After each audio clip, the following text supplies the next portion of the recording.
Bom dia, boa tarde, boa noite. Não sei que horas vocês estão escutando o nosso vídeo, mas o momento da palavra começando. A paz do Senhor a todos, que o Senhor abençoe cada um. Eu gostaria de iniciar o estudo de hoje. O tema de abertura é o cristão em meio ao sofrimento. Qual que é a resposta que nós estamos dando no meio do sofrimento que estamos passando? Nós sabemos que em tudo Deus está no controle. Deus tem o controle da nossa vida, Ele sabe exatamente quantos fios de cabelo nós temos e, Ele é soberano, nada sai do controle dele, nada é difícil demais para Ele. Deus ele pode acabar com os nossos sofrimentos com muita facilidade, estalar de dedos praticamente.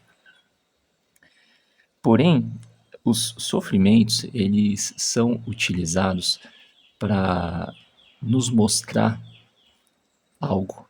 Então, Deus ele tem propósitos ao meio do sofrimento na nossa vida. O sofrimento ele pode ser algo para nos disciplinar, pode ser algo para nos direcionar para o centro da vontade de Deus. Então, eu gostaria de fazer esse estudo com vocês, me baseando no livro de 2 Coríntios, capítulo 12, versículo 9. Então ele me disse: a minha graça te basta, porque o poder se aperfeiçoa na fraqueza. De boa vontade, pois, mais me gloriarei nas fraquezas, para que sobre mim repouse o poder de Cristo. Em vista disso, meus irmãos, eu gostaria de também fazer uma pequena menção no livro de Atos dos Apóstolos, no capítulo 9, versículo 16. Essa passagem de 2 Coríntios é Paulo nos mostrando que ele tinha um espinho na carne. E ele ainda é mais detalhista, ele fala que ele tinha um mensageiro do inferno que esbofeteava ele. E ele orou ao Senhor 3 vezes, pedindo que o Senhor o livrasse. Porém, o Senhor falou: Paulo, a minha graça te basta, porque o meu prazer, a sua fraqueza se aperfeiçoa, o meu poder se aperfeiçoa na sua fraqueza. Desculpa. A gente consegue entender que Paulo ele tinha um ponto de sofrimento que ele orava para Deus e pedia para livrar ele. Isso é claro porque ninguém tem algo que incomoda, uma enfermidade, um defeito, um problema, a gente não sabe exatamente qual que é o que Paulo tinha, porém nós entendemos dos nossos e pede para Deus livrar e o Senhor não responde. Porém, o Senhor foi claro para Paulo e o respondeu, e Paulo entendeu isso. E quantas vezes nós perdemos tempo persistindo, incomodando até o Senhor, falando: Senhor, me livra, Senhor, tira isso de mim. E a pergunta é: será que essa é a vontade do Senhor? Será que nesse momento Deus não está te explicando, fala assim: fulano, a minha graça te basta, porque o meu poder se aperfeiçoa na sua fraqueza. Então, tenha bom ânimo, persista, continua, tenha coragem, porque você vai continuar, porém eu vou estar com você, eu vou estar te livrando, eu vou estar te ajudando. Então nós precisamos entender o que isso pode representar na nossa vida. Em Atos 9, Deus fala: eu lhe mostrarei quanto lhe importa sofrer pelo meu nome. Isso aqui é uma passagem que o Senhor fala com Ananias, quando Ananias vai orar pela vida de Paulo, assim que Paulo iniciou seu ministério. Paulo foi um homem muito usado por Deus, ele foi resgatado pelo Senhor. Antes era perseguidor de cristãos, passou a ser perseguido pelos judeus, ele foi preso, ele foi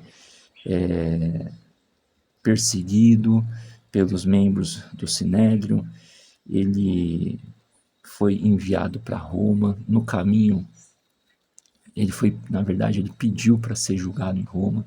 No caminho, ele foi menosprezado pelos guardas, pois Deus já tinha falado para ele que eles passariam por um naufrágio se eles permanecessem como eles estavam.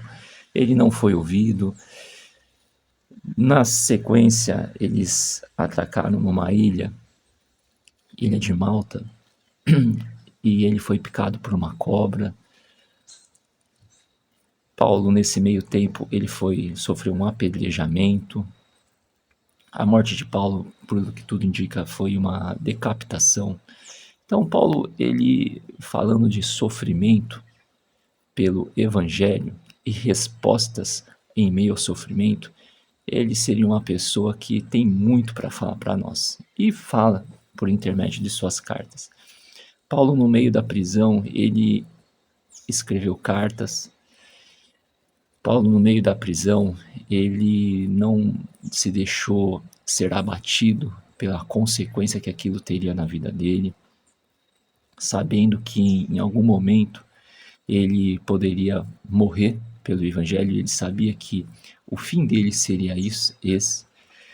Então, nós precisamos olhar para a vida de Paulo nessa perspectiva e entender que a vida do cristão não é sofrimento 24 horas, o dia inteiro, a vida toda. Muito pelo contrário, o Senhor é muito bom conosco e a palavra do Senhor nos mostra que Ele veio para dar vida e vida em abundante.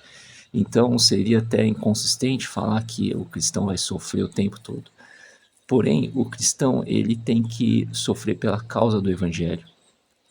O cristão, ele tem que olhar para o evangelho do Senhor, que não está sendo pregado de forma séria, que não está sendo espalhado pelo mundo inteiro, e começar a entender qual é a postura dele, a posição dele no meio disso tudo. Você está contribuindo para o reino? Paulo, em meio a tantas crises, ele contribuiu. A Bíblia fala que durante os julgamentos que Paulo sofreu, ele testemunhava a sua vida. E as pessoas ficavam maravilhados com aquilo, porque como? Olha só que experiência você teve. Então, de repente, você estava indo para Damasco, aconteceu isso, você caiu do cavalo, ficou cego e Deus falou com você, e houve um testemunho porque você nem conhecia o Ananias e de repente ele foi lá. Então, houve uma manifestação de Deus para que tudo isso acontecesse. E o Senhor o chamou justamente porque ele era um homem influente, ele era um homem inteligente, ele veio de uma classe social diferenciada dos demais, então ele tinha um preparo maior para chegar nos gentios, nos judeus, em todo o povo que o Senhor queria alcançar. E, no entanto, Paulo hoje ele representa uma das maiores, eu acho que o maior escritor do Novo Testamento. É claro, sobre a poderosa mão do Senhor que o direcionou em tudo. Mas nós devemos reconhecer isso. Eu acho incrível porque numa das viagens que ele fez, aliás, ele já estava preso, indo para Roma, o barco naufraga e Deus fala com ele depois, fala assim, olha, manda eles se acalmarem porque ninguém vai perder a vida, tá bom? Vocês só vão sofrer um pouquinho no caminho, mas fiquem em paz.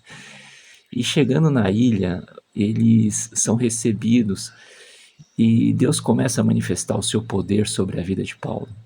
E Deus começa a usar Paulo naquele momento. Paulo, ele era um detento, ele era preso, e no entanto ele foi usado naquela ilha para fazer milagres, curas, e ele pregou, ele aproveitou daquela circunstância para pregar o evangelho. Ele foi picado por uma cobra e todos pensaram que aquilo lá seria uma revolta de Deus contra ele, mas nada aconteceu, ele não sofreu nenhum efeito colateral sobre a picada daquela cobra. E ele continuou, a ponto de pessoas acharem que ele era algo sobrenatural, mas não, ele é um ministro do evangelho que estava sob um comissionamento de Deus. Então, eu tento trazer isso para a nossa realidade e E percebo que o cristão hoje, ele não pode ver um obstáculo no caminho dele que ele desiste. A gente organiza uma ação evangelística, de repente tem um bloco de carnaval no meio do caminho, as pessoas começam a ficar intimidadas. De repente tem algumas pessoas que começam a fazer chacota dos cristãos que estão evangelizando, os cristãos já começam a ficar intimidados, com medo. Não podemos ficar, não, igreja. Muito pelo contrário, no livro de Jeremias, o Ezequiel, eu não me recordo muito bem, Deus fala sobre o testa de bronze. Precisamos ser testa de bronze nesse momento. Nós precisamos entender que estamos sobre a vontade do Senhor. Não podemos temer ao mundo. Devemos temer ao Senhor. Se Deus nos direcionou, Deus nos enviou para que espalhemos o evangelho dele, devemos cumprir com a sua vontade na íntegra e não nos atrasar com relação a isso. Precisamos nos revestir das armaduras espirituais, precisamos nos consagrar ao Senhor e entender que nada vem de nós, mas toda boa obra vem do Senhor para conosco e que somos uns instrumentos na vida, na mão do Senhor. Porém, nós precisamos nos prontificar. Senhor, eis-nos aqui, usa a nossa vida. Paulo, no meio da sua, como é que eu posso falar, trajetória toda, ele teve momentos que talvez ele quis desistir, ele viu pessoas desistindo que estavam com ele. Imagina quantas emoções que passou na vida dele. De um momento ele tinha tudo, de repente ele não tinha mais nada. No momento ele tinha uma vida financeira muito boa, de repente ele começou a passar necessidade.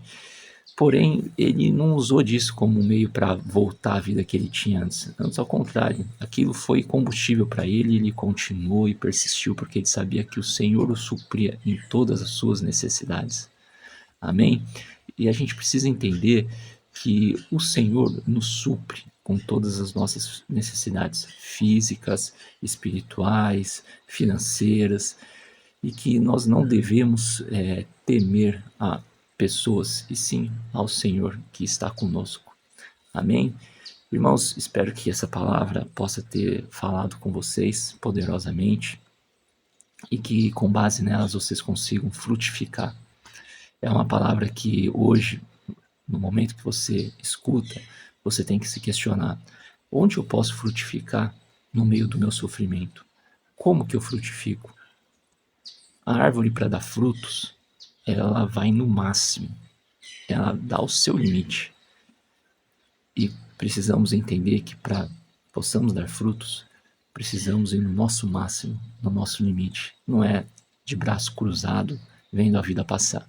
Não é com o celularzinho na mão, com fone de ouvido, sentadinho numa cadeira. É ação, tem que perder caloria, tem que investir tempo, tem que criar estratégias, tem que orar, tem que buscar a Deus, tem que se humilhar ao Senhor, reconhecer que Ele que vai te direcionar com relação a isso. Mas é muito importante que nós não paremos em momento algum. Estamos frequentando a igreja é longe da nossa casa. Se esforça, vai no culto. Olha, te chamaram para fazer algo bom em prol da palavra do Senhor, uma ação evangelística, visitar pessoas no hospital, visitar pessoas em casa de recuperação, fazer uma doação.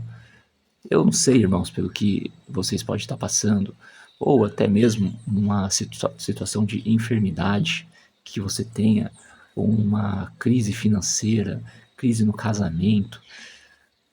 É importante, dê frutos, ajude outras pessoas, seja um agente multiplicador do Evangelho de Deus, que o Senhor vai te abençoar poderosamente, o Senhor vai te ajudar, o Senhor vai te aliviar nesse momento de dificuldade. Amém? A paz do Senhor a todos, fiquem com Deus.